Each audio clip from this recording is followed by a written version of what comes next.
Bonjour à toutes et à tous. Longtemps délaissée par les études historiques, l'histoire des relations internationales retrouve, à juste titre, ses lettres de noblesse depuis la fin des années 80. La fin des idéologies, la chute du mur de Berlin, la construction européenne ou bien encore les guerres contemporaines nous amènent à ouvrir plus facilement les livres d'histoire consacrés à l'échiquier complexe des rapports entre les nations. Tout comme pour l'histoire nationale, l'histoire diplomatique a naturellement ses événements, ses dates majeures, ses tournants. L'émission Un jour dans l'histoire a déjà retenu 3 de ces grandes dates de l'histoire européenne, 1815, le congrès de Vienne, 1854, la guerre de Crimée, et enfin 1866, la défaite autrichienne de Sadowa face à la puissance émergente prussienne.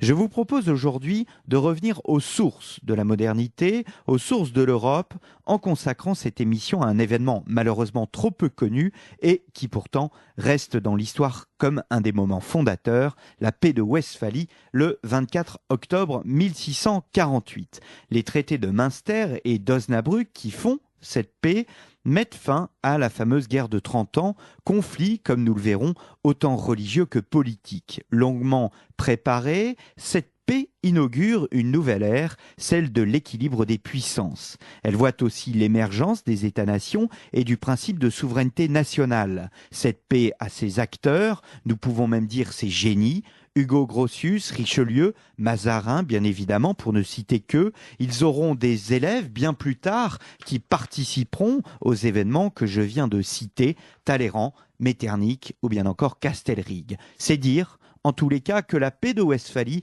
ne peut être pensée uniquement dans son époque, mais doit au contraire nous inciter à réfléchir sur le temps long, car il existe bel et bien un système westphalien qui perdure à travers les âges et dont on s'est réclamé tout au long du XXe siècle, du général de Gaulle à Henry Kissinger. Arnaud Blin, bonjour. Bonjour. Merci d'avoir répondu à l'invitation de Canal Académie. Vous êtes historien, chercheur à l'École de la Paix à Grenoble, ancien directeur du Centre Beaumarchais à Washington. Vous êtes spécialiste des relations internationales. Vous avez publié plusieurs ouvrages sur le sujet et dernièrement, vous avez publié aux éditions Complexes La paix de Westphalie ou la naissance de l'Europe politique moderne. Alors, vous avez travaillé sur les relations internationales, surtout au temps contemporain, notamment sur la puissance américaine et sur le terrorisme. Est-ce que, Arnaud Blin, la question de Westphalie est incontournable pour toute personne qui se penche sur les relations internationales, même les relations internationales contemporaines? Il est indispensable de revenir à la paix de Westphalie, puisque la grande question des relations internationales, depuis la Grèce, depuis Thucydide jusqu'à aujourd'hui, c'est la gestion des puissances, la gestion de la puissance. Et la paix de Westphalie pose le problème en réglant cette horrible guerre de 30 ans, une guerre totale comme on en a connu au XXe siècle. Elle la règle avec un nouvel ordre qui passe par un équilibre des puissances. C'est cet équilibre des puissances qui va réglementer les relations internationales européennes et puis mondiales depuis la moitié du XVIIe siècle jusqu'en 1914, en gros, avec une interruption entre 1789 et 1815, donc le congrès de Vienne dont vous avez parlé, qui est très important, puisqu'il restaure en quelque sorte l'ordre westphalien. Cet ordre westphalien s'effondre en 1914, et depuis, qu'est-ce qu'on fait? On essaye de trouver une solution qui ressemble ou qui ne ressemble pas à cet ordre westphalien pour la gestion de la puissance. Et c'est cette question qui nous taraude encore aujourd'hui au XXIe siècle. Alors sans déflorer immédiatement notre sujet, le système westphalien est généralement critiqué. Et cette critique, on le sait, est une critique morale. On reproche au système westphalien de reposer sur la force et sur l'équilibre ou l'accord des puissants et uniquement des puissants. Que répondez-vous à ceux qui font cette critique? Cette critique n'est pas infondée. Je pense qu'elle émane de notre souci d'avoir une société et un monde égalitaire. Il faut quand même savoir qu'au départ, l'ordre westphalien donne une grande liberté aux États qui le composent, mais qu'il n'apporte pas cette égalité qui est une valeur qui n'a cessé d'augmenter depuis le XVIIIe siècle, dirons-nous.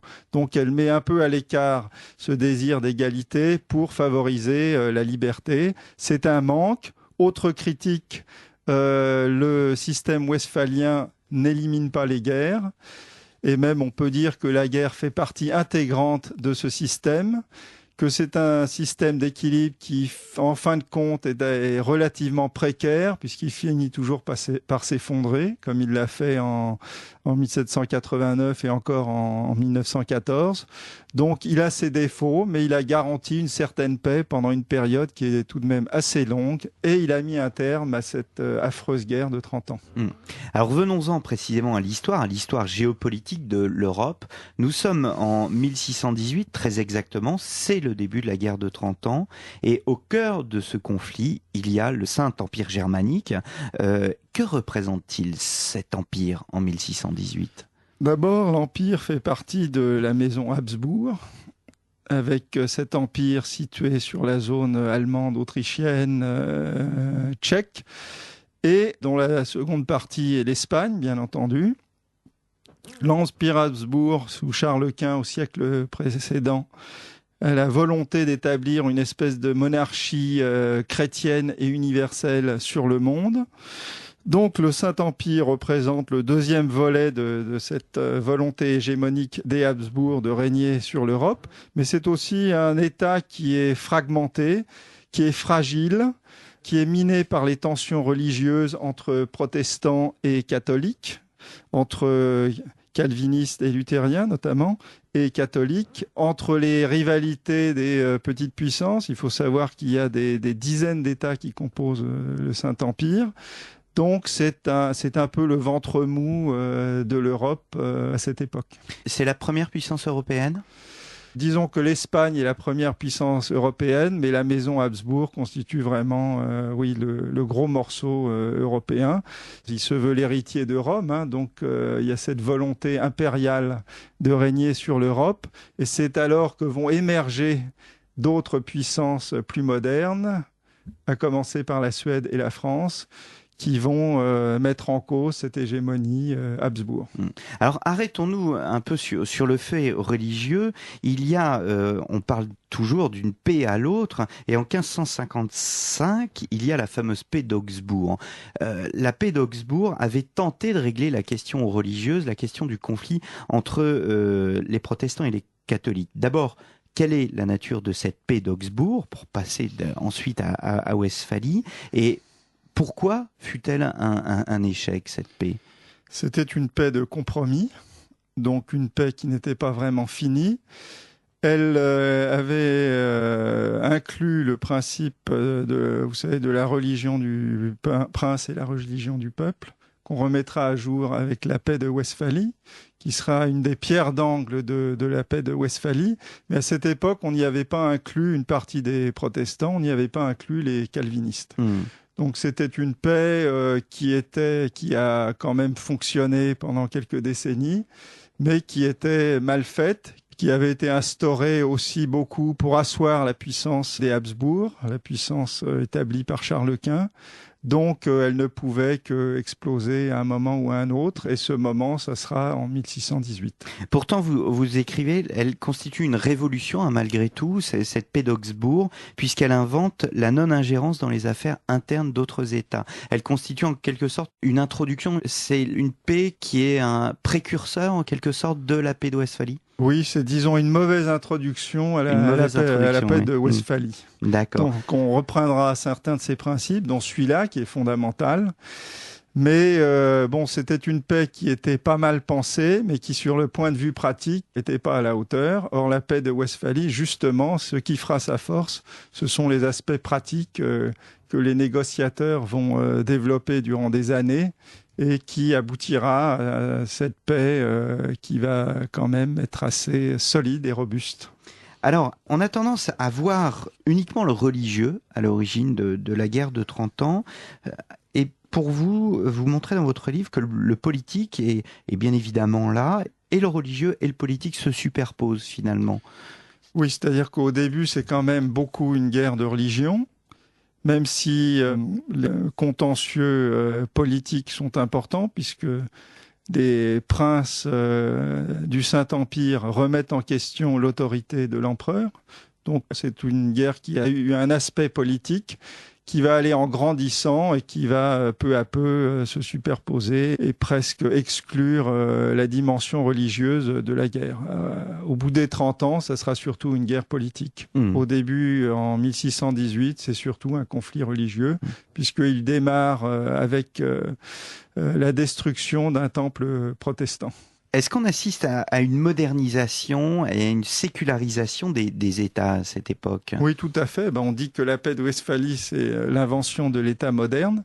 C'est l'État organisé. Il s'organise d'abord parce que, à cause de la guerre, c'est un État de guerre avec des souverains de guerre. Vous savez, Bush, il dit toujours, je suis un président de guerre. À l'époque, c'était vrai aussi. Il y avait des souverains de guerre. Donc, pour mener à bien ces guerres incessantes qui perdurent durant des décennies et qui d'ailleurs se poursuivront d'une manière limitée après la paix de Westphalie, pour organiser ces guerres, pour les remporter, il faut un État moderne. Et c'est la création de cet État moderne qui va faire en sorte que des pays comme la Suède ou comme la France vont prendre le dessus sur l'Espagne ou sur l'Autriche, qui en sont toujours à cette formulation impériale je dirais même pas de l'État, parce que c'est pas vraiment un État, mais enfin, donc l'État moderne remplace l'État hégémonique, l'État impérial. Cette guerre va être une révolution, et là je parle bien évidemment de la guerre de 30 ans. Cette guerre, écrivez-vous, a un caractère absolu et irrationnel, et vous allez encore plus loin, vous avez utilisé le terme tout à l'heure, vous parlez de guerre totale. Et quand on parle de la guerre totale, on pense immédiatement aux guerres des totalitarismes, finalement, au XXe siècle. Est-ce que ce n'est pas un terme un peu fort? Et si vous l'utilisez, pourquoi l'utilisez-vous? Je pense pas que ça soit trop fort. C'est une guerre qui ressemble beaucoup aux deux conflits mondiaux. Elle y ressemble beaucoup plus qu'aux autres conflits qu'il y a eu avant et après. Elle partage certaines caractéristiques avec ces deux guerres. D'une part, vient un moment où on ne sait plus très bien quels sont les objectifs. On confond les moyens avec les objectifs. C'est une guerre où la terreur est employée de manière régulière, où on ne contrôle plus très bien les armées, ce qui n'est pas totalement vrai pour les deux conflits mondiaux, mais dans le cas de la guerre de 30 ans, on ne contrôle plus les armées. Ce sont des armées de masse, ce sont des dizaines, voire des centaines de milliers d'hommes qui s'affrontent un peu partout sur divers théâtres. On n'est pas en un endroit avec la bataille classique qui va durer une journée. On est aux Pays-Bas, en Allemagne, en Italie, en Alsace, etc. Donc, pour tous ces aspects, je dirais que ça mérite bien la notion de guerre totale. Vous êtes à l'écoute de Canal Académie et je reçois Arnaud Blin, auteur du livre 1648, La paix de Westphalie, paru aux éditions Complexes. Nous nous retrouvons dans un instant. À tout de suite. Nous reprenons le cours de notre émission. Un jour dans l'histoire reçoit Arnaud Blin, auteur du livre 1648, La paix de Westphalie, paru aux éditions Complexes. Alors, nous avons évoqué les grands principes qui président à l'origine de la guerre de 30 ans, la modernisation des armées, le caractère absolu du conflit. Alors, il existe une autre nouveauté qui, elle, pour le coup, est moins sanglante, c'est l'émergence des diplomates. Oui, la diplomatie est à la mode, si on peut dire. On trouve des tas de traités sur l'art du diplomate. C'est un peu comme l'art du courtisan, c'est à la mode aussi à cette époque, ou l'art du parfait capitaine. Il y a des bouquins avec ce titre. Je profite d'ailleurs de ce moment pour présenter à nos auditeurs et recommander aux auditeurs la réédition de l'ouvrage de François de Calière. Alors François de Calière était un diplomate de la fin du règne de Louis XIV, l'art de négocier sous Louis XIV, qui vient d'être réédité au Nouveau Monde. Mais nous sommes vraiment dans cette période où prolifèrent les ouvrages, dites-vous, sur la diplomatie. Oui, donc il y a ces ouvrages sur la diplomatie. Et ce sont des ouvrages théoriques, bien qu'avec des tas de considérations pratiques très intéressantes. Et la guerre de 30 ans va permettre toute cette littérature d'être mise en pratique sur le plan de cette paix qui apporte des tas de choses nouvelles. Donc c'est un courant intellectuel, dirons-nous, qui... C'est plus un courant intellectuel qu'une école ? Au départ, oui, je pense. Et puis, bon, après, enfin, on peut pas vraiment séparer les deux, mais c'est un sujet qui intéresse les gens, tout comme la paix d'ailleurs, hein. On trouve des ouvrages pacifistes, même avant le début de la guerre de 30 ans. C'est quelque chose qui intéresse les gens et bon, il y a évidemment Hugo Grotius qui apparaît, qui est un peu le fondateur du droit international. Alors justement, il y a bien évidemment la phase guerrière du conflit sur laquelle nous allons revenir, mais il y a la phase politique. La phase politique est très importante et c'est à dessein, je pense, que vous mettez en deuxième chapitre en avant les deux personnages qui dominent cette guerre de 30 ans et finalement cette paix de Westphalie, c'est Richelieu et Hugo de Groot, que l'on appelle habituellement Hugo Grotius. Alors, Hugo Grotius incarne pour vous la conscience philosophique et juridique de la paix de Westphalie. Qui fut Hugo Grotius, Arnaud Blin ? Alors, Hugo Grotius est quelqu'un qui est né dans ce qu'on appelle la Hollande aujourd'hui, aux Pays-Bas, à Delft d'ailleurs, en 1583, si mes souvenirs sont bons. C'est quelqu'un qui est très marqué par la religion, qui est très marqué par la guerre, parce que son pays est en guerre de manière constante pratiquement durant toute sa vie. Et c'est quelqu'un qui va en quelque sorte transposer les notions chrétiennes de la guerre juste sur un plan séculaire et en utilisant des travaux qui existent déjà, notamment par Gentili, par Vittoria, va inventer ce qu'on appellera le droit international. Son livre le plus important s'appelle « Du droit de la guerre et de la paix ». Il paraît au début de la guerre de 30 ans. Et cet Hugo Grotius, par ailleurs, sera un diplomate qui travaille pour la Suède et qui sera en résidence à Paris, où il sera en contact avec Richelieu. Les deux hommes, d'ailleurs, apparemment, ne s'entendant pas très très bien. Pourtant, ils dominent leur siècle, donc la Suède, bien évidemment, qui est un acteur majeur du conflit. Alors, même si Grotius et d'ailleurs Richelieu sécularisent les relations entre les États, le fondement de leur réflexion, vous venez de le dire, est imprégné de religieux. On a tendance à faire de cette guerre de 30 ans et de cette paix de Westphalie une révolution, mais elle ne va pas à l'encontre de la religion. Non, elle va pas du tout à l'encontre. Je pense que si elle a pu se séculariser, c'est parce que les hommes qui étaient derrière cette révolution philosophique étaient justement imprégnés de religion. On parle aussi de la paix des cardinaux, nous y reviendrons tout à l'heure. Avec Richelieu et Mazarin. Voilà. Alors, est-ce que Grotius est un précurseur de la SDN, la Société des Nations ? Oui, alors il a la particularité d'être un précurseur donc du système westphalien de l'équilibre et du système qu'on appelle de sécurité collective incarné par la Société des Nations et aujourd'hui par les Nations Unies. Est-ce qu'on oppose ces deux systèmes, au fond, l'équilibre des puissances et la sécurité collective ? Oui, tout à fait. Oui. La réponse du président américain Woodrow Wilson, un des cofondateurs de la Société des Nations, c'est justement de dire on en a assez avec cet équilibre des puissances, cet équilibre précaire, hiérarchique qui favorise les grandes puissances, qui ne garantit pas qu'il n'y ait pas de guerre.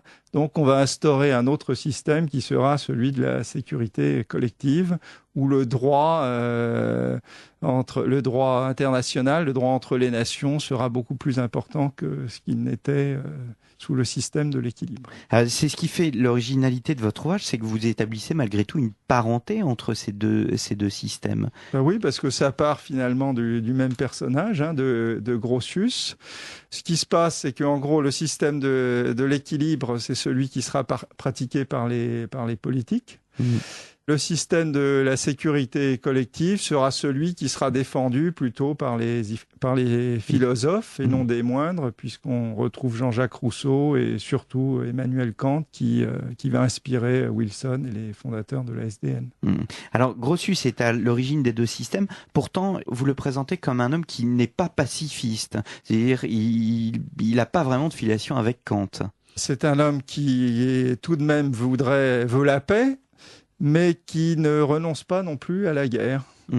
Il veut une paix où la guerre soit quand même possible pour que cette paix soit plus solide et plus durable. Alors c'est là qu'on peut dire que la théologie chrétienne y joue un rôle, puisque vous avez l'épisode de la chute, où l'être humain, finalement, n'est pas parfait. Si on applique ça aux lois des relations internationales, eh bien, en gros, le monde n'est pas parfait. On ne pourra pas éradiquer la guerre de manière perpétuelle. Donc, tâchons de la limiter et de l'utiliser à des fins plutôt positives. C'est aussi l'approche de Richelieu. C'est d'ailleurs dans son testament politique, il parle de cette guerre qui peut être abominable, mais qui parfois peut aussi servir d'exutoire aux puissances et à obtenir une meilleure paix. Il existe donc une guerre juste chez Grotius. Oui, donc il s'inspire de la guerre juste des chrétiens avec le fameux Ius ad bellum et Ius in bello, c'est-à-dire la légitimité de l'entrée en guerre et la légitimité d'un certain droit de la guerre. Et il va transposer ça d'une manière séculaire. Mais c'est un peu aussi l'histoire des relations internationales que d'utiliser cette guerre juste. Au XXe siècle, et même durant l'époque nucléaire, combien ont utilisé les principes de la guerre juste chrétienne pour tenter de trouver des raisons morales à telle ou telle action. Vous l'opposez à un homme, à un Français qui s'appelle Émeric Crusset. Oui, alors Émeric Crusset, c'est quelqu'un qui est pas très connu, mais qui a écrit un traité au début du XVIIe siècle et qui parle notamment de la liberté du commerce comme étant un facteur de paix. Et cette liberté du commerce qui va être prise par Montesquieu, par Kant, par Adam Smith, par Ricardo, deviendra l'un des piliers philosophiques d'une certaine paix et d'une certaine approche des choses et des relations internationales qui est encore la nôtre aujourd'hui avec l'Organisation mondiale du commerce. Alors, en face de la conscience philosophique et juridique que représente Grotius, il y a un autre homme, un Français encore, c'est tout simplement Richelieu. Et lui, il représente le politique. Oui, alors il représente le politique puisque lui veut défendre l'État qui est le sien, donc la France. Et le grand apport de Richelieu, c'est d'une part de renoncer à la création d'une Europe chrétienne, ce n'est plus à l'ordre du jour, et de renoncer aussi à l'hégémonie impériale.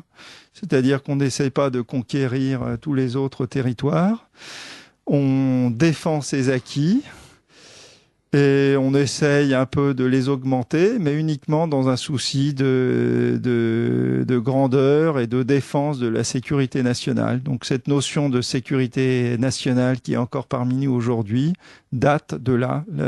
C'est tout ce qui entoure la raison d'État qui est en quelque sorte inventée par Richelieu, même si on la retrouve encore une fois philosophiquement chez un Machiavel. Alors je cite Richelieu, ainsi dans la nature humaine on trouve trois causes principales de querelle. Premièrement la rivalité, deuxièmement la méfiance, troisièmement la gloire.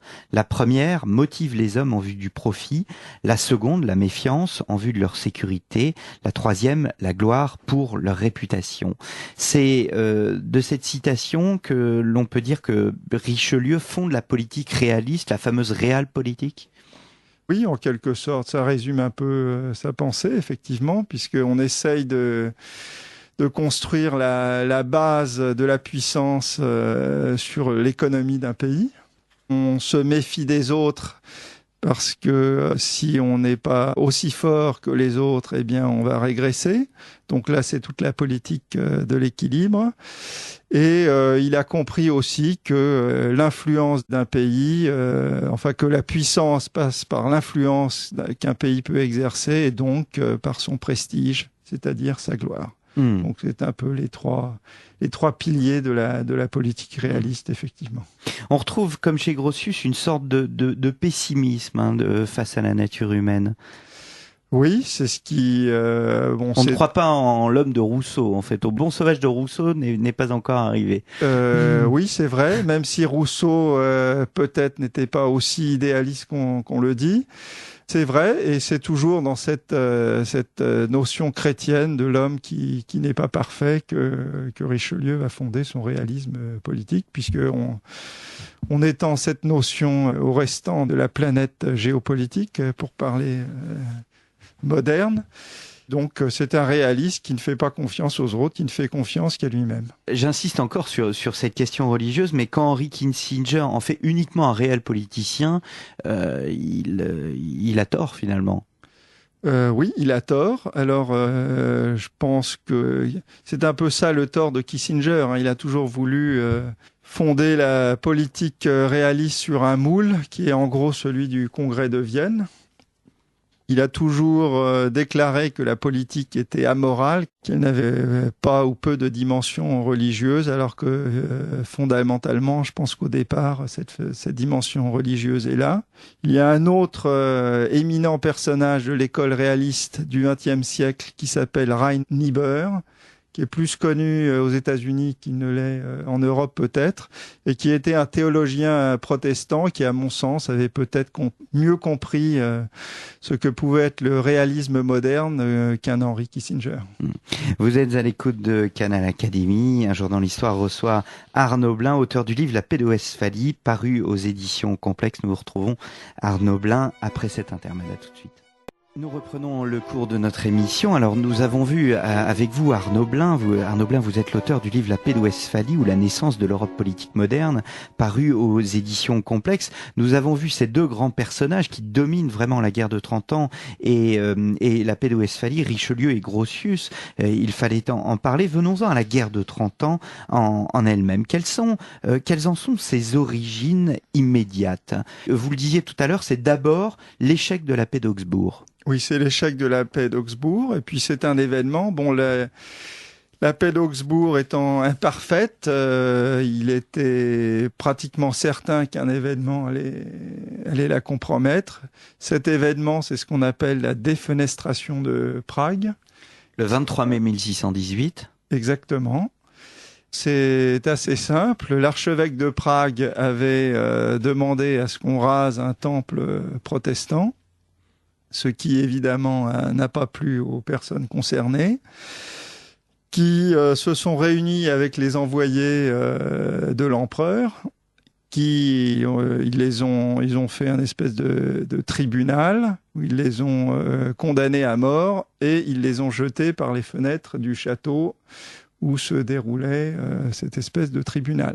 Alors vous insistez bien sur le fait qu'ils ne vont pas mourir, hein, ces envoyés. Non, ils échappent miraculeusement, et c'est important puisque les catholiques vont se dire c'est un miracle, donc la force est de notre côté, et tout s'enclenche à partir de là. Les catholiques répondent à la défenestration et les protestants réagissent. Et les combats commencent. La première véritable bataille militaire a lieu 2 ans plus tard. La bataille de la Montagne Blanche. Oui, toujours dans la même région. Et tout... C'est un conflit intérieur au début, finalement. Oui, c'est un conflit intérieur, tout à fait. Ça correspond il y a plusieurs phases, hein, bien évidemment, dans la guerre de 30 ans. Et cela correspond à la première phase, conflit purement intérieur. Oui, avec des ligues qui se forment. Hein. Oui. Il y a plein d'États là-dedans. Il y a des ligues selon des lignes qui sont au départ religieuses. Il y a une ligue protestante, il y a une ligue catholique. Est-ce que c'est comparable avec le conflit entre Richelieu et protestants, le siège de La Rochelle Oui, c'est un peu comparable, mais enfin, c'est au sein du Saint-Empire, qui est une entité qui n'a rien à voir avec la France. Oui. Oui. Alors la deuxième phase voit l'entrée en scène des puissances qui jusqu'à présent restent à l'écart, au premier rang desquelles le Danemark, puis ensuite la Suède. Alors pourquoi le Danemark et pourquoi la Suède ? Il y a des tas de mini-conflits qui ont lieu à cette époque entre divers pays, avec la Pologne. Il y a le Danemark qui voit la montée en puissance de la Suède. Donc tout ça n'est pas pour aider la stabilité de cette zone. Pour comparer, c'est un peu comme ce qu'est le Moyen-Orient aujourd'hui, hein, en gros. Oui. Donc vous avez des tas de conflits internes. Toujours pour reprendre cette comparaison avec le Hezbollah, qui est cette espèce d'entité para-étatique, vous avez ces espèces d'armées privées qui sont des États dans l'État et qui vont également jeter de l'huile sur le feu durant la guerre. On les emploie à droite, à gauche. La plus grande est celle d'un certain Wallenstein, qui est une armée absolument gigantesque qui va servir l'Empire. Donc vous avez tous ces intérêts, tous ces petits États, ces grands États, ces États émergents comme le Danemark et la Suède, ces groupes para-étatiques ou paramilitaires. Donc tout ça avec cette espèce de guerre civile ou guerre religieuse. Il y a une solidarité vis-à-vis des protestants, bien évidemment. Au départ, il y a une solidarité, et puis petit à petit, c'est là que le politique va se substituer aux religieux. Les alliances seront des alliances d'intérêt où se mêleront protestants et catholiques. Et l'alliance la plus célèbre, évidemment, étant celle qui unit la France et la Suède.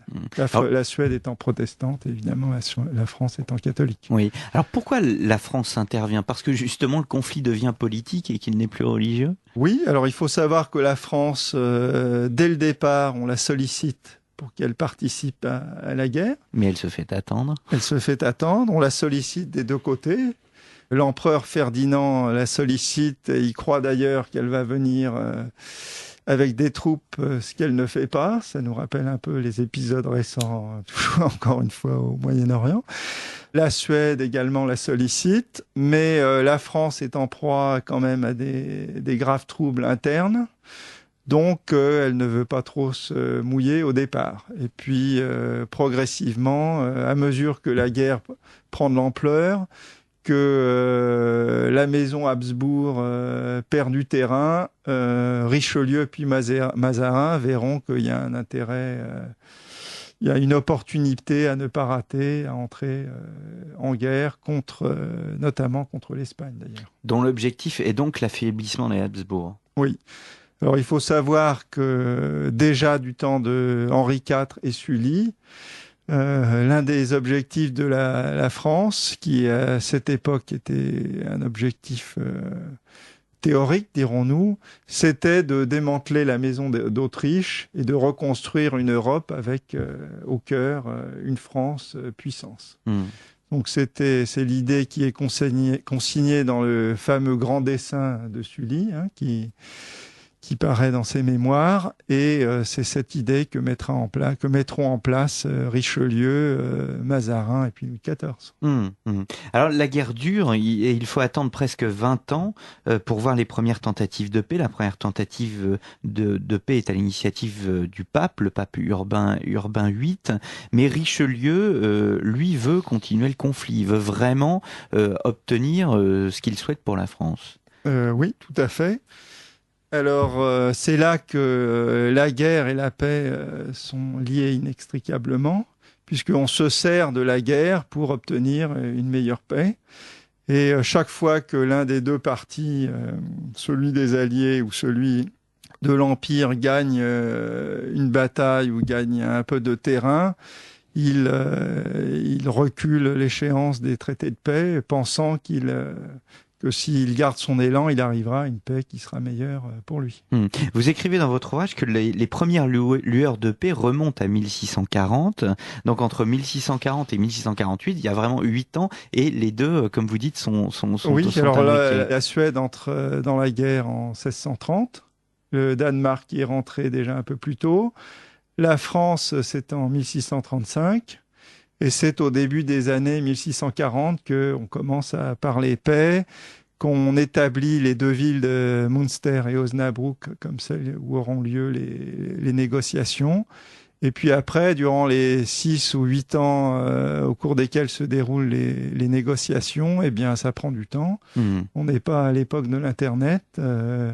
Ce sont des villes... Bon, les deux villes sont assez proches l'une de l'autre. Je crois qu'elles sont à 60 km.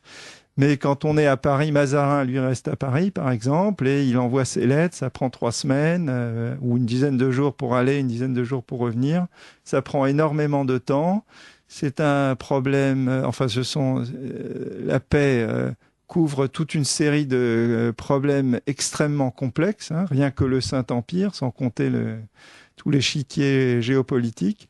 Donc ça prend énormément de temps, sans compter les histoires de préséance et autres.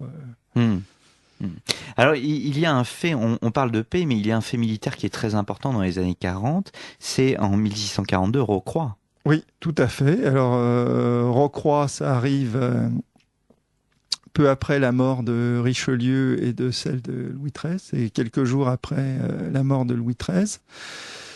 Et le jeune Condé défait les armées espagnoles qui, jusqu'alors, étaient jugées invincibles. Donc, toute l'aura dont bénéficiait l'Espagne depuis le début du XVIe siècle, depuis la Reconquista et la conquête de la Nouvelle-Espagne, elle va perdre ce prestige en une journée, le 19 mai 1643, aux mains d'un jeune homme qui n'a que 22 ans. Alors c'est là vraiment que, bon, si on devait, comme vous le dites, si on devait prendre une journée où les choses vont vraiment changer, où l'élan va changer de direction, c'est bien ce jour. L'Espagne est finie, enfin où sa chute commence à ce moment-là, et c'est l'émergence de la puissance française. Alors, vous montrez dans votre ouvrage l'évolution du conflit qui se caractérise aussi par le remplacement des générations, parce que le conflit dure très longtemps, il dure 30 ans. Quel rôle va jouer ce remplacement des générations? Est-ce que ce sont les nouvelles générations qui, au fond, vont complètement créer la paix? Oui, bon, d'abord il y a les Grotius, Richelieu, Mazarin qui négocient la paix, et puis vous avez toute cette nouvelle génération de stratèges qui vont marquer leur temps, les Condé, les Turenne, les Montecuccoli, qui remplacent les chefs de guerre privés qui étaient Wallenstein, Mansfeld, Bernard de Saxe-Weimar. Les armées qui remportent les victoires au début de la guerre sont donc des armées privées. Celles qui remportent les victoires à la fin de la guerre sont des armées modernes. Donc tout change. Et avec ces armées modernes vient l'État moderne. Richelieu, Mazarin vont embaucher la famille Le Tellier, qui va créer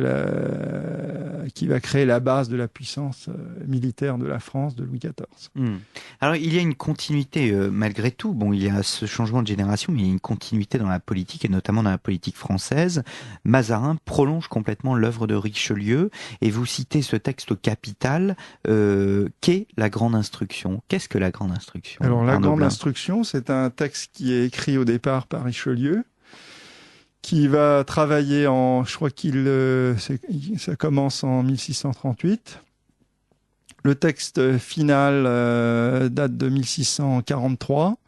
Les deux hommes vont travailler dessus, et c'est Mazarin qui va le terminer, et ça consigne en quelque sorte les principes qui vont être ceux de l'équilibre et des relations internationales qui vont rejaillir de la paix de Westphalie et qui vont être nos relations internationales, on peut dire, jusqu'à aujourd'hui. Pour vous, c'est le texte fondateur de l'Europe moderne ? Je n'irai pas jusque-là, mais du point de vue géopolitique, c'est un des textes importants, oui. Mais alors justement, ce texte est français. Vous venez de dire que il a une grande postérité jusqu'à nos jours. Est-ce que la paix de Westphalie n'est pas une paix pro-française et anti-allemande ? Non, parce que justement, ce qui caractérise la paix de Westphalie, et encore, on revient encore une fois à la religion chrétienne, c'est le pardon. Donc on va pardonner aux vaincus pour établir une paix durable. Donc l'idée n'est pas de punir l'Allemagne ou de punir l'Espagne. C'est ça qui fait la force et la grandeur de cette paix de Westphalie. C'est ce que retiendront les architectes du Congrès de Vienne et que ne retiendront pas ceux des traités de Versailles. Vous êtes à l'écoute de Canal Académie, je reçois Arnaud Blin, auteur du livre La paix de Westphalie. Nous nous retrouvons après cette toute dernière pause. À tout de suite, Arnaud Blin. Nous entamons la dernière partie de notre émission. Un jour dans l'histoire reçoit Arnaud Blin, auteur du livre 1648, la paix de Westphalie, dont nous commémorons l'anniversaire cette semaine, donc d'octobre. Alors, nous avons évoqué la guerre de 30 ans. Cette guerre de 30 ans se termine dans ces dernières années par des négociations qui seront longues à Münster et Osnabrück. Pourquoi cette division Münster-Osnabrück ? Tout simplement parce qu'on a mis les catholiques dans une ville et les protestants dans l'autre. Mais il y avait une direction générale, si je peux utiliser ce terme moderne, pardon. La direction générale venait des pays concernés. Il y avait l'empereur qui était donc en Autriche, Mazarin lui était à Paris, Oxenstierna qui était le chef de la diplomatie suédoise était à Stockholm. Donc ça partait de là et il y avait les diplomates qui agissaient à Münster et à Osnabrück. Il faut savoir que le diplomate de l'Empire, un certain Trotmansdorf, avait les pleins pouvoirs, alors que les diplomates français étaient pilotés par Mazarin. Alors vous présentez bien évidemment tous ces diplomates, notamment les diplomates français. Il y a cette division géographique entre Münster et Osnabrück, mais encore une fois, cela reste une paix politique. Il y a cette question religieuse, mais elle vient quasiment en deuxième position par rapport à la question politique. C'est-à-dire qu'il y a des tas de problèmes à régler. Il y a le problème du Saint-Empire, qui est le problème fondamental, le problème de l'Allemagne, qui a été complètement détruite. Je crois que là, à peu près, on ne connaît pas les chiffres exacts, mais à peu près la moitié de la population est morte. Ils mettront plus d'un siècle pour retrouver leur population d'avant-guerre. Donc c'est un pays qui est détruit, qui est ravagé. Il faut régler ce problème. Il faut régler le problème de l'échiquier européen qui est complètement redessiné avec ces nouveaux États qui sont apparus, à commencer par la France et la Suède. Il faut régler le problème de l'Espagne qu'on ne fera pas à la paix de Westphalie, mais plus tard avec le traité des Pyrénées. Donc certains problèmes donc ne seront pas réglés à cette époque. Et puis, surtout, on va établir les nouvelles règles des relations internationales. Donc, ça fait beaucoup de choses. Et c'est pour ça que ça prend du temps, évidemment. Alors, précisément, que décident ces traités de Münster et d'Osnabrück ? Alors les traités sont extrêmement compliqués. Il y a la pratique et il y a toute la théorie et finalement l'esprit qui va présider au principe westphalien. Oui, alors le principe le plus important, si vous voulez, c'est le respect de la souveraineté absolue. C'est-à-dire ce qu'on appellerait aujourd'hui le principe de non-ingérence. Et là, c'est un grand pas en termes de droits de l'homme, puisque c'était le non-respect de la souveraineté absolue qui était cause de tous ces problèmes de guerre, puisque si vous aviez, mettons, des catholiques et des protestants qui commencent une petite crise ou un conflit au sein d'un pays, vous aviez d'autres pays qui venaient se greffer là-dessus. À partir de la paix de Westphalie, tout ça, c'est fini. Quand il y a un conflit intérieur, il est réglé de manière interne. Et c'est aussi dû au fait que vous avez une homogénéité politique à l'échelle de l'Europe. Tous les pays sont des monarchies. Et on estime que chaque pays est capable de régir ses affaires internes. Ce sont des États viables, des États rationnels qui sont censés et qui respectent les lois en vigueur. Alors, vous parlez de la liberté, c'est un mot que vous mettez en avant. C'est une liberté des États limitée dans la mesure où, encore une fois, l'équilibre reposait sur les grandes puissances. Est-ce à dire que le petit État ou le moyen État n'est pas protégé ? Si, le petit État est protégé justement par ce principe de non-ingérence et par le fait que l'équilibre est en flux permanent. Donc, Ce qui veut dire que vous créez tout le temps des alliances. Vous avez toujours besoin d'un État plus ou moins grand pour établir cet équilibre. Donc les petits États ont quand même un rôle important à jouer dans les relations internationales. Mais c'est un principe de liberté, ça n'est encore une fois pas un principe d'égalité. Donc les rapports de force avantagent toujours les plus puissants. Mais les petits sont protégés. Alors, le puissant des puissants, c'est la France en 1648. Alors, il y a 2 puissants, hein, en gros. Bon, la Suède, c'est beaucoup plus petit que la France. En termes de population, c'est 1 million, alors que la France aussi entre 15 et 20 millions. Donc déjà, vous voyez un ordre de grandeur. Donc c'est la France et puis c'est l'Angleterre. Parce que l'Angleterre n'a pas participé directement à la guerre de 30 ans. Elle a eu ses propres problèmes. Elle s'établit comme la puissance maritime. La France n'a pas pu rivaliser par le fait qu'elles étaient engagées dans cette guerre de 30 ans. Donc de ce côté-là, elle a perdu puisqu'elle n'a pas pu faire ce dont Richelieu rêvait, c'est-à-dire de se doter d'une marine capable de rivaliser avec l'Angleterre. Donc la France est la puissance continentale. Et c'est ce schéma qui va gouverner les relations internationales jusqu'à aujourd'hui, puisque l'Angleterre sera la puissance maritime, et puis ensuite ce sera les États-Unis. Puis sur le continent, vous avez la France, vous aurez ensuite l'Allemagne et puis l'Union soviétique. L'Angleterre va avoir un rôle à l'avenir qui sera bien spécifique, ce sera celui d'arbitre, et ce sera l'arbitre de l'équilibre. Voilà, c'est ça. Donc, c'est toujours pareil, hein, elle fait partie de l'Europe, mais elle est un peu en dehors. Et à ce titre, c'est elle qui, comme c'est une grande puissance, c'est elle qui va aider à contrebalancer tout cet équilibre européen qui n'est pas toujours facile à maintenir. Et l'idée de l'équilibre est simple, hein, c'est toujours pareil.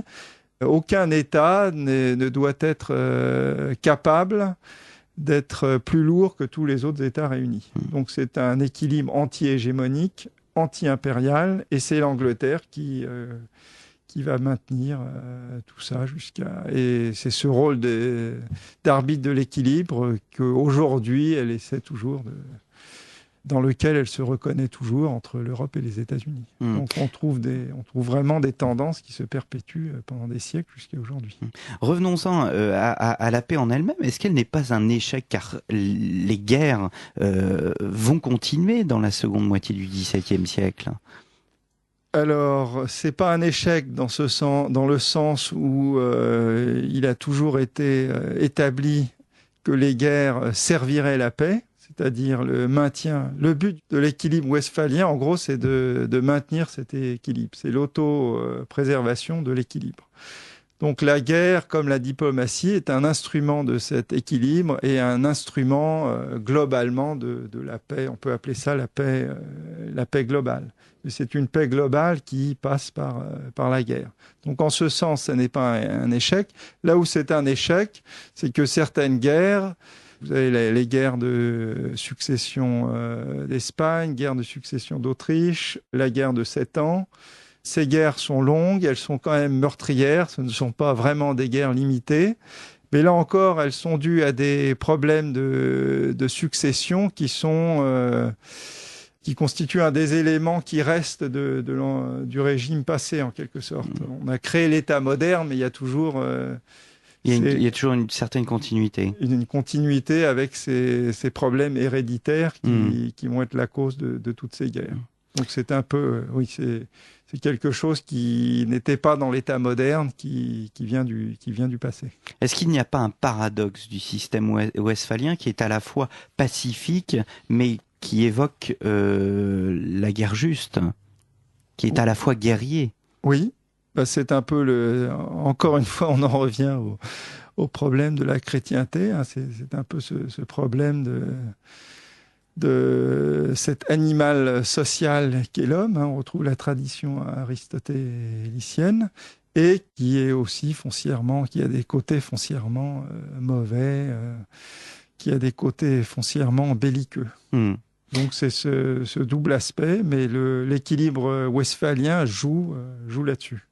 Alors justement, faisons un bond dans le temps. Est-ce que, Arnaud Blin, les idéologies détruisent l'ordre westphalien ? Oui, les idéologies détruisent l'ordre westphalien, puisque, d'une part, les idéologies sont universalistes, donc on peut dire qu'elles sont, en un certain sens, impérialistes ou hégémoniques, et elles rompent l'homogénéité géopolitique. C'est ce que va faire la Révolution française, puisqu'elle va détruire cette homogénéité européenne en instituant un nouveau régime politique qui n'a plus rien à voir avec ceux du passé.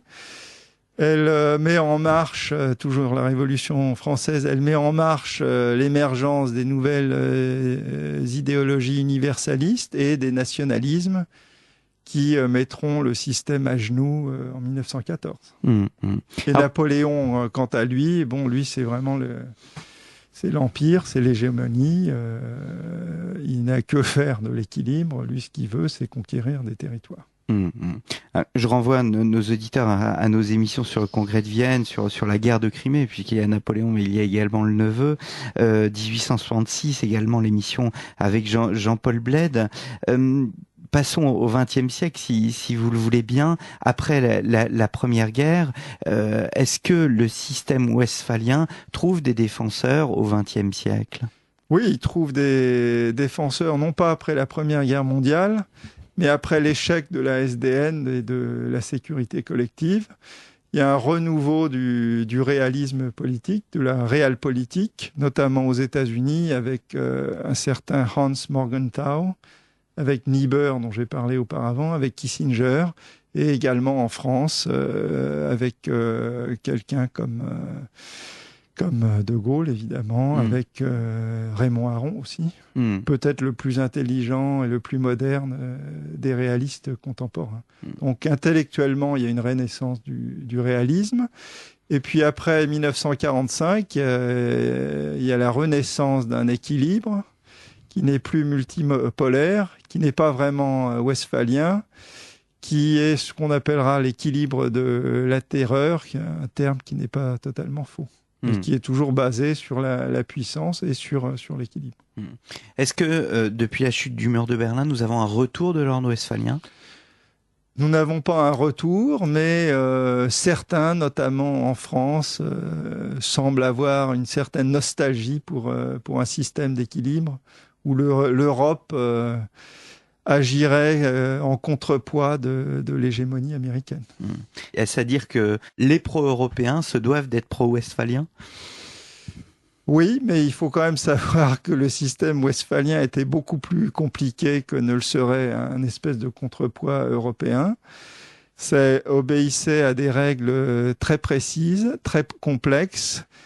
La première d'entre elles étant celle du principe de la souveraineté absolue qui a été remis en question durant les années 90 avec le fameux droit ou devoir d'ingérence dans les pays confrontés à de graves crises humanitaires. Donc est-ce qu'on peut avoir un système westphalien sans ce principe de souveraineté absolue? Je n'en suis pas sûr. Eh bien, Arnaud Blin, je vous remercie beaucoup. Je rappelle à nos auditeurs que vous êtes spécialiste des relations internationales et vous avez écrit le livre 1648, La paix de Westphalie ou la naissance de l'Europe politique moderne, paru aux éditions Complexes. J'ai cité également tout à l'heure, je le cite à nouveau, François de Calière, L'art de négocier sous Louis XIV, un excellent complément à votre livre, L'art de négocier sous Louis XIV, paru aux éditions du Nouveau Monde. Alors, il y a assez peu d'ouvrages sur Westphalie. On trouve l'ordre européen du XVIe au XXe siècle, qui est dans la lignée de votre ouvrage, paru aux presses de l'université Paris-Sorbonne, un livre dirigé par Georges-Henri Soutou et Jean Béranger. Et il y a le classique Les traités de Westphalie, dirigé par Lucien Belly. C'était un grand colloque international, je crois, pour l'anniversaire des traités de Westphalie. Oui, Lucien Belly a fait plusieurs ouvrages excellents. Voilà. Merci beaucoup, Arnaud Blin. Merci à vous. C'était Un jour dans l'histoire avec Arnaud Blin. Nous nous retrouvons la semaine prochaine. À très bientôt.